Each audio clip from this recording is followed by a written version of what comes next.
believe we are in for another attack on the homeland that is going to make 9/11, in the words of my friend Legend, look like a dress rehearsal. Yeah. And you know, it's going to come I from Afghanistan. 1000% agree with that. I 1000% agree with that.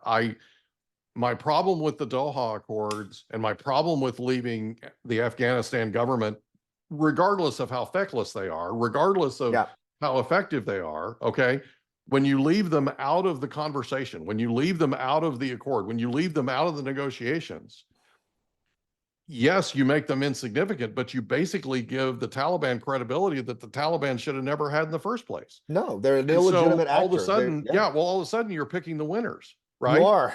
Yeah, and what a sorry winner you picked. I mean, because there is no Taliban 2.0. That doesn't exist. The Taliban are the same draconian organization they have always been. They are the other side of the coin for ISIS and Al-Qaeda. There is a symbiotic relationship between Al-Qaeda and the Taliban right now. And I'll give you one example. Okay. The son of Osama bin Laden, who was the leader of Al-Qaeda and killed in 2011 by U.S. Navy SEALs, the son, Hamza, is now the emir for Al-Qaeda living in Afghanistan.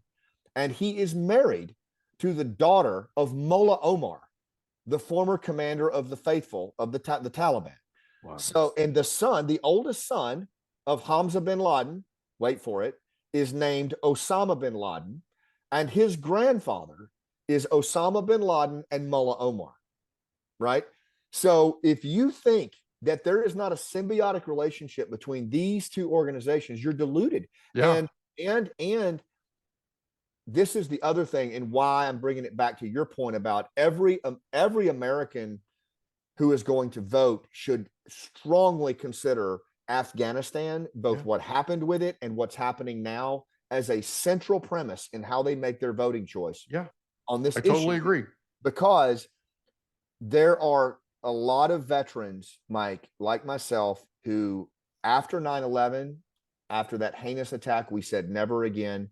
And we dedicated our adult lives to, because the reason that it happened was there was no ground intelligence presence to deal with this emerging threat.